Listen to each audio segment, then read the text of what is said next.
Welcome to Exam Aid is here. So I welcome you all to a wonderful session of logical reasoning. और आज के इस logical reasoning के session में हम लोग करने जा रहे हैं about moods and figure. So friends, this moods and figure ये जो टॉपिक है, ये टॉपिक का डायरेक्ट लिंकेज है with our previous session, that is structure of categorical propositions. तो जिन्होंने स्ट्रक्चर ऑफ कैटेगरिकल प्रोपोजिशन का जो सेशन है उसको नहीं देखा है, वो पहले जाके उस सेशन को देख लीजिए, then you watch this session, right, ताकि आपका लिंक प्रॉपर बने. और उस जो स्ट्रक्चर ऑफ कैटेगरिकल प्रोपोजिशन का जो लेक्चर है उसका मैं लिंक डिस्क्रिप्शन बॉक्स पे दे दूंगा और वो आपको आई बटन पे भी मिल जाएगा. ठीक है, तो चलिए आज का सेशन शुरू करने वाले हैं. And as the topic says moods and figure. देखिए, ये क्लास 1 रहने वाला है. इस पे मूड्स और फिगर से पता चल रहा है, मतलब कुछ फिगर्स आपको दिखने को मिलने वाले हैं. But what are these moods and what are these figure, we are going to discuss it in details, right. ये आपका यूनिट 6 में आता है, आपका लॉजिकल रीजनिंग के पार्ट पे, पेपर 1 के लिए, राइट.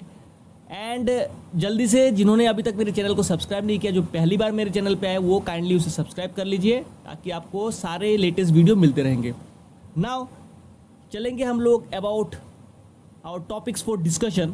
आज के जो टॉपिक्स फॉर डिस्कशन होने वाले हैं, चलिए देखेंगे टॉपिक्स फॉर डिस्कशन. सबसे पहले first topic for discussion will be understanding categorical syllogism. तो सबसे पहले हम लोग समझेंगे what is categorical syllogism. Secondly we are going to discuss about standard form. तो स्टैंडर्ड फॉर्म क्या है उसको समझेंगे. Thirdly we are going to discuss about mood. तो तीसरे नंबर पे हम लोग डिस्कस करेंगे मूड के बारे में. And fourthly we are going to discuss about figure. Alright, so these are the 4 topics for discussion. इस पे आपको होप जो है वो क्लैरिटी बनने वाला है. ठीक है, सो चलिए सबसे पहले शुरू करेंगे अंडरस्टैंडिंग कैटेगरिकल सिलोगिज्म. इस पार्ट से हम लोग शुरू करते हैं. So let's see what exactly it is saying. Understanding categorical syllogism. तो सबसे पहले आपको समझना होगा कि कैटेगरिकल सिलोगिज्म क्या है, राइट. प्रीवियस सेशन में हम लोग क्या पढ़ रहे थे, structure of categorical propositions. This is categorical syllogisms. Things are linked. अभी आपको पता चल जाएगा. Let's see. तो देखिए, जैसे ही इस पे बोल रहा है, in our previous session we have discussed about categorical propositions, right. जैसे मैंने बोल दिया है. अब इधर आपको क्या मिल रहा है, here we will combine categorical propositions to create what are called categorical syllogisms. तो हम लोग इधर करने क्या वाले हैं, we will combine this categorical propositions, और इन्हीं कैटेगरिकल प्रोपोजिशंस को हम लोग कंबाइन करके what we are going to do, we are going to create categorical syllogisms, right. अब देखिए, कैटेगरिकल सिलोगिज्म्स बनाने के लिए कुछ स्टेप्स हैं. स्टेप्स आपको फॉलो करने पड़ेंगे. There are 3 important steps which is to be followed. Categorical syllogism आप बनाओगे कहाँ से, कैटेगरिकल प्रोपोजिशन से. कैसे बनाओगे, विद दिस 3 स्टेप्स. और first step will be, as you can see, find the standard form और मेक इट स्टैंडर्ड फॉर्म. सबसे पहला जो आपका टारगेट होना चाहिए, ये होना चाहिए कि आप पहले कोशिश करोगे कि उसको स्टैंडर्ड फॉर्म पे लेके आओगे, राइट. अब स्टैंडर्ड फॉर्म क्या है वो भी डिस्कस करेंगे लेटर आपका स्लाइड्स में. अभी पहले आप फिलहाल स्टेप्स को समझिए. Second step is find mood. अब सेकेंडली हम लोग फाइंड क्या करेंगे, मूड को फाइंड करेंगे. Thirdly our target will be to find figure. तो these are the 3 steps, right. Now let's see one by one. Standard form. अब हम लोग समझेंगे कि स्टैंडर्ड फॉर्म क्या है. तो स्टैंडर्ड फॉर्म क्या है, to be in standard form a categorical syllogism must follow the following things. तो अगर एक कैटेगरिकल सिलोगिज्म को स्टैंडर्ड फॉर्म में होना है तो उसको इन चीज़ों को फॉलो करना पड़ेगा. What are this things, the first thing is it is an argument with 2 premises and 1 conclusion. मतलब ये एक आर्ग्यूमेंट होगा जिसमें कि आपको, मैं ओवरऑल बोलूँ कि 3 स्टेटमेंट्स मिलेंगे, जिनमें से कि आप ऊपर के जो स्टेटमेंट्स हैं उनको आप बोलोगे प्रीमाइसेस, और जो नीचे का जो स्टेटमेंट रहेगा दैट विल बी कंक्लूजन. तो आपको 3 स्टेटमेंट्स लगेंगे जिसमें 2 प्रीमाइसेस होंगे, 1 कंक्लूजन होंगे. Clear. Secondly all three statements are categorical propositions. देखिए सारे के सारे जो स्टेटमेंट्स होंगे, तीनों स्टेटमेंट्स, उनको क्या होना पड़ेगा, उनको कैटेगरिकल प्रोपोजिशंस होना पड़ेगा। Thirdly, it contains exactly three different terms, और एग्जैक्टली तीन डिफरेंट टर्म्स होने चाहिए। वेरी इंपॉर्टेंट पॉइंट, तीन डिफरेंट टर्म्स होने चाहिए। अभी वो पता चल जाएगा क्योंकि मैं एग्जाम्पल भी आपके साथ डिस्कस करूंगा, सो टेंशन मत लीजिए। अब नेक्स्ट जो है, each term is used exactly twice, और हर टर्म को देखिए, एक तो आपको पता चला कि तीन डिफरेंट टर्म होना चाहिए, उसके बाद क्या बोल रहा है कि हर टर्म को एग्जैक्टली दो बार यूज करना पड़ेगा, राइट। तो ये पॉइंट्स आपको क्लियर हो गए हैं। अब हम लोग कुछ टर्म्स के बारे में डिस्कस करेंगे, टर्म्स टू रिमेंबर। तो आप क्या रिमेंबर करोगे, देखिए, the following notes apply to standard form categorical सिलोगिज्म्स।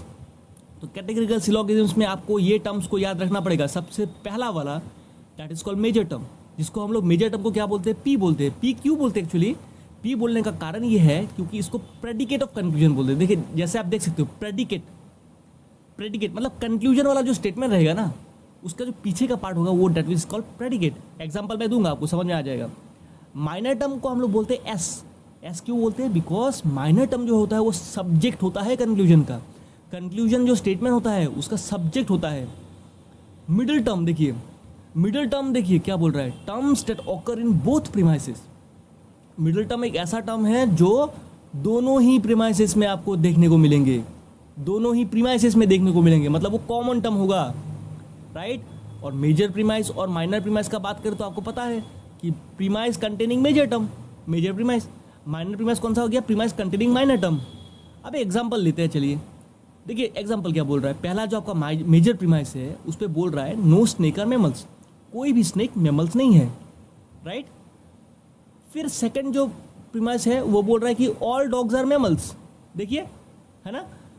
And अगर ऐसा है तो therefore no dogs are snakes, ये भी करेक्ट है, कंक्लूजन हो गया।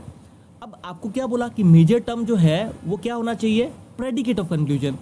तो इसमें अगर आप देखो कंक्लूजन के पार्ट पे ये जो आपका दिख रहा है ना, ये जो आपको देखो snakes, right, you can see snakes. तो स्नेक्स जो है वो क्या हो जाएगा, that will be the predicate. तो आप बोलोगे कि this is major term. Clear है कंसेप्ट। देन फिर देखो सब्जेक्ट कौन सा इधर, that is the minor term. Subject कौन सा, dog, you can see this dog, okay, dog is the subject. और मिडिल टर्म मतलब कौन, मिडिल टर्म मतलब terms that occur in both premises. देखिए term that occur in both premises, जो दोनों premises पे होगा। तो आप क्या बोलोगे, दोनों प्रीमाइसेस में कौन सा टर्म है।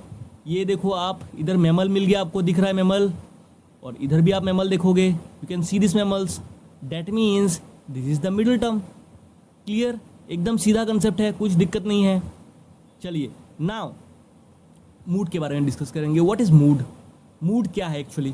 जैसे ही आपने स्टैंडर्ड फॉर्म में इसको बना लिया, आप जैसे ही एक बार कैटेगरिकल सिलोगिज्म को स्टैंडर्ड फॉर्म में कन्वर्ट कर लोगे ना, we can determine its mood and figure. उसके बाद मूड डिटरमाइन करोगे, फिर फिगर डिटरमाइन करेंगे। The form of the syllogism is named by listing the most first then the figure. देखिए जब भी आपको क्वेश्चन जब पूछता है एग्जाम में, उस पर जब आपको फॉर्म बोलने के लिए बोलेगा, that means what is the form of the syllogism, अगर ऐसे पूछे तो सबसे पहले आप क्या लिखोगे, you will first write the mood and then the figure. समझ गए। अब देखो मूड क्या है, it depends upon the type of propositions. देखिए प्रोपोजिशंस क्या है, AEIO, these were the following propositions. मैंने ये प्रीवियस सेशन में आपको बता दिया था, तो अभी इसको मैं नहीं बताऊंगा, आप प्रीवियस सेशन को काइंडली इसको देख लीजिए। AEIO मैंने इसको एकदम क्लैरिटी से बताया हुआ है। AEIO का कंसेप्ट जो है मैंने बताया हुआ है। क्लासिकल स्क्वायर ऑफ ऑपोजिशन का जो सेशन था उस पर मैंने बता दिया है, और क्लासिकल स्क्वायर ऑफ ऑपोजिशन अगर आपने अभी तक नहीं देखा है तो उसको भी आप देख लो। उसका भी मैं जो इस सेशन का भी जो लिंक है मैं डिस्क्रिप्शन बॉक्स में दे दूंगा, और साथ ही में आई बटन पे भी आप जाके देख सकते हो, ठीक है। तो चलिए अब हम लोग देखेंगे कि मूड किसके ऊपर डिपेंड करता है, अपन टाइप ऑफ प्रोपोजिशंस, जैसे बोल दिया AEIO, राइट। देखिए beginning with the major premise and ending with the conclusion. Actually ये क्या होता है कि AEIO जो है ना, ये क्या होता है कि आप वो देखिए तीन ही स्टेटमेंट होता है। एक एग्जांपल मैं आपको देता हूँ, या और आप इसको ऐसे समझो it is made up of 3 letters. एकदम सिंपल भाषा में बोलूँ तो it is made up of 3 letters that identify each proposition. तो इस पे 3 लेटर होंगे। मूड में क्या होते हैं? 3 लेटर होंगे। क्यों 3 लेटर होंगे? क्योंकि हमारे पास स्टेटमेंट कितने होते हैं? 3 होते हैं, है ना? 3 होते हैं तो फिर तीनों को रिप्रेजेंट करने के लिए कोई एक लेटर चाहिए, इसलिए 3 लेटर होते हैं। अब एक एग्जांपल दीजिए, मान लीजिए कि AAE है। अगर बोले कि मूड AAE है तो मूड AAE का मतलब हुआ कि इसमें 2 जो है वो क्या है? 2 जो है वो क्या है? A type propositions. देखिए 2 जो है वो A टाइप प्रीमाइसेस है और लास्ट में E है, that means 1 is E type conclusion. Last का तो क्या होता है? वो जो होता है वो कंक्लूजन होता है। तो आप बोलोगे कि E टाइप कंक्लूजन है। AOE का मतलब क्या हुआ कि आपका जो है ना एक प्रीमाइस, जो मेजर प्रीमाइस है वो A है ना? फिर उसके बाद क्या बोला कि 1 प्रीमाइस इज O टाइप। जो सेकंड प्रीमाइस है, जो आप बोलोगे कि माइनर प्रीमाइस है, वो O टाइप है। फिर आप बोलोगे कि कंक्लूजन जो है, ये जो कंक्लूजन आपका निकल के आ रहा है, this is E type. Conclusion आपका क्या बना? E टाइप बन गया। क्लियर? चलिए अब हम लोग आगे देखेंगे। Let's see. ओके, चलिए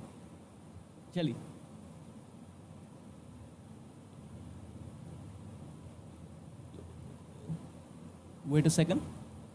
तो स्टैंडर्ड फॉर्म हम लोगों ने डिस्कस कर लिया। Things to remember, terms to remember हो गए हमारे क्लियर। Moods are clear. तो मैंने आपको जैसे एग्जांपल से बता दिया है, राइट? अब मूड में थोड़ा और देखेंगे अभी हम लोग, और थोड़ा सा आगे देखेंगे। देखिए सबसे पहला, अब this is very important point. सबसे पहला जो पॉइंट ये बोल रहा है, there are near about 256 moods. आपको याद रखने होंगे कि आपके टोटल मूड्स कितने होते हैं ना? 256 होते हैं, समझ गए? लेकिन इसमें एक आपका ट्विस्ट है। क्या है? लेकिन इन 256 में से ओनली 24 ही वैलिड होता है। वेरी इंपॉर्टेंट पॉइंट, ये एग्जाम में पूछा गया है ऑलरेडी, और ये आपको जानना भी पड़ेगा। हम लोग जो नेक्स्ट सेशन करेंगे इसमें आपको इसका यूज़ बहुत होना पड़ेगा। कितने होते हैं वैलिड मूड्स? 256 तो मूड होते हैं, लेकिन सब वैलिड नहीं होते हैं, क्योंकि मूड का वैलिडिटी टेस्ट करना भी होता है। आपको एग्जाम में पूछता है, मूड का वैलिडिटी टेस्ट पूछता है कि ये बोलता है कि ये जो मूड है निकल के आया है वो वैलिड है या इनवैलिड है। तो आपको बताना होगा, आपको ये आइडेंटिफाई करना पड़ेगा।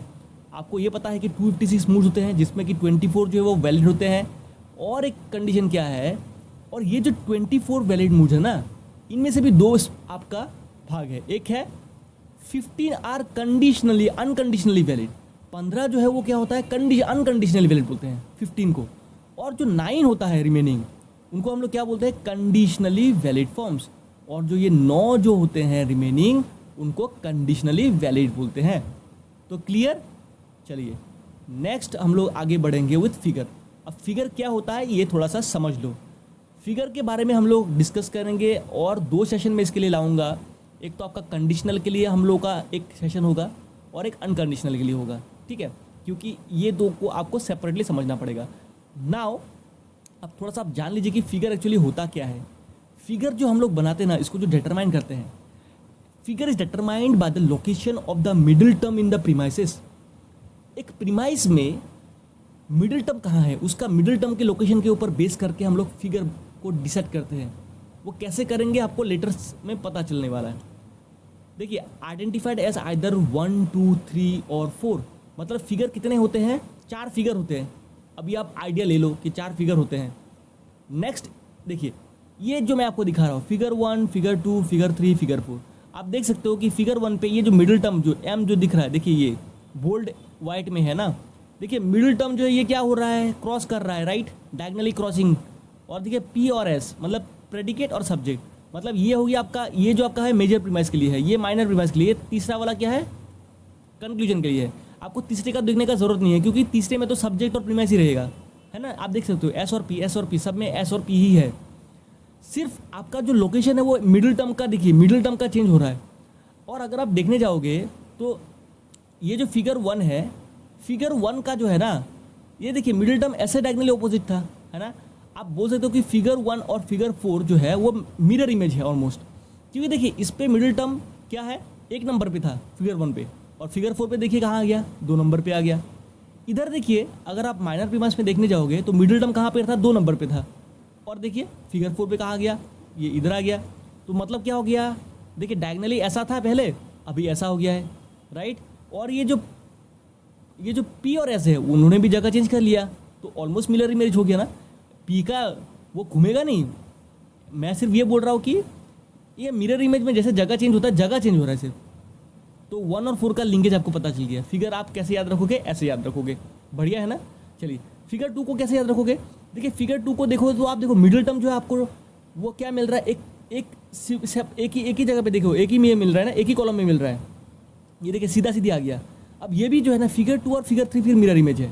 देखिए क्योंकि ये सेकंड में आ गया, अब ये सेकंड कॉलम में ये पूरा आ गया ना, सेकंड कॉलम में आ गया, तो आप क्या बोलोगे, अब जो है फिगर 3 में वो फर्स्ट कॉलम में आ गया। देखिए दोनों मिडिल टर्म फर्स्ट कॉलम में आ गया, तो जैसे ही फर्स्ट कॉलम में आया तो पी और एस पीछे चला गया। इतना ही है, सिंपल है बहुत। चलिए ठीक है, तो फिगर इज क्लियर। अब हम लोग बात करेंगे एक एग्जाम्पल के साथ। देखिए जैसे बोल रहा है ऑल स्पोर्ट्समैन आर हैप्पी, तो बोल रहा है कि सारे स्पोर्ट्समैन हैप्पी है। All cricketers are sportsman, therefore all cricketers are happy, ये बोल रहा है ना। Therefore all cricketers are happy. तो इस एग्जाम्पल से, ये एक एग्जाम्पल मैंने, सॉरी देखिए इस पे जो ये जो आप देखो ऑल दिख रहा है ना, ऑल मतलब क्या बोलेंगे हम लोग, ए बोलते हैं, क्योंकि ए जो है वो ऑल को रिन्यू करता है। फिर से ऑल आ गया तो आप क्या बोलोगे, ए आएगा फिर से, है ना। Therefore all cricketers are happy, देखिए फिर से क्या आ गया, ए आ गया इसमें। मतलब इसमें तीनों जो है ना, इस पे जो आप जब मूड बनाओगे तो ए टाइप है, ये ए टाइप का है, ये समझ गए बात। चलिए अब हम लोग वैलिडिटी टेस्ट का बात बोलेंगे। आज वैलिडिटी टेस्ट तो नहीं करेंगे, लेकिन आपको मैं सिंपली बताऊंगा वैलिडिटी टेस्ट के लिए आपको 2 टेबल्स फॉलो करने होते हैं। One is Boolean table. देखिए once a syllogism can be identified according to its mood and figure, it is possible to determine its validity। जैसे ही एक सिलोगिज्म का आप आइडेंटिफाई कर लोगे according to its mood and figure, उसके बाद आप क्या करोगे, वैलिडिटी टेस्ट करोगे। आप वैलिड है या इनवैलिड है वो डिटरमाइन कर सकते हो। तो first test it from the Boolean standpoint. तो सबसे पहले आप जो टेस्टिंग करोगे वैलिडिटी का, उस पर सबसे पहले आप करोगे बुलियन स्टैंड पॉइंट से। और उस पर क्या करना है, बुलियन स्टैंड पॉइंट क्या है, एक सिंपल टेबल है जिस पे आपको अनकंडीशनली वैलिड फॉर्म्स के बारे में पता चलेगा। आपको उस टेबल में जो अनकंडीशनली वैलिड फॉर्म्स है वही सिर्फ मिलेंगे। तो सबसे पहले आप देखोगे बुलियन का टेबल। अगर आपको बुलियन का टेबल पे नहीं मिल रहा है, वो आप वैलिडिटी टेस्ट कर रहे हो आप और आपको बुलियन टेबल पे वो नहीं मिला, तो आप फिर क्या करोगे, अगर मिल गया तो वो अनकंडीशनली वैलिड है, क्लियर। और अगर आपको नहीं मिला तो आप क्या बोलोगे, आप चेक करोगे एरिस्टोटेलियन स्टैंड पॉइंट। एरिस्टोटेलियन का भी एक टेबल था, समझ गए। और इस टेबल में आपको कंडीशनली वैलिड फॉर्म्स के बारे में बताया जाएगा। तो ये जो बुलियन टेबल है, बुलियन टेबल पे आपको कितने मिलेंगे, 15 मिलेंगे अनकंडीशनली वैलिड फॉर्म्स। और एरिस्टोटेलियन में आपको मिलेंगे 9 valid conditionally valid forms, correct. चलिए तो बुलियन वाला है अनकंडीशनली के लिए और एरिस्टोटेलियन वाला है कंडीशनल के लिए, क्लियर कंसेप्ट। चलिए अब आपको जस्ट मैं आज के सेशन में जो दोनों टेबल्स को एक बार दिखा दूंगा, वो आप कॉपी में नोट डाउन करके आज रख लो, फिर नेक्स्ट सेशन में वो आपको हेल्प करने वाला है, ठीक है। चलिए ये देखिए बुलियन का जो टेबल है अनकंडीशनली वैलिड फॉर्म्स, अगर आप देखोगे इसमें देखिए 4 फिगर दिया हुआ है। और आप अगर देखोगे इस पर देखिए 1 2 3 4, देखिए 4 करके 3 है तो 12 13 14 15, तो आपको 15 फॉर्म्स मिल गए। इस पर देखिए फॉर्मेशंस कैसे हैं, AAA EAE AII EIO। इसी तरीके से सारे फिगर्स में अगर आप देखोगे आपको फॉर्म्स जो है वो मिल जाएंगे, क्लियर। तो दिस इज बुलियन टेबल, इसको आप नोट डाउन कर लो। नेक्स्ट हम लोग जो देख लेंगे दैट इज एरिस्टोटेलियन का टेबल। एरिस्टोटेलियन का टेबल भी देख लो, इस पर भी 4 फिगर है, समझ गए। देखिए बाकी तीनों फिगर में 2 करके फॉर्म्स है और फिगर 4 पे आपको 3 है, राइट। तो ये 4 इंटू इसमें देखिए 3 इंटू 2 आगे 6 7 8 9, तो आपको 9 फॉर्म्स मिल गए, करेक्ट। तो आप इसको भी नोट डाउन कर लो। नेक्स्ट सेशन में ये आपको हेल्प करने वाला है और कैसे वैलिडिटी टेस्ट करना है मैं बताऊंगा आपको, दोनों टाइप्स के लिए, अनकंडीशनल के लिए भी बताऊंगा, कंडीशनल के लिए भी बताऊंगा। तो मेरे साथ जुड़े रहिए। आज के लिए इस सेशन में इतना ही था। Thank you for watching and joining with me, thank you.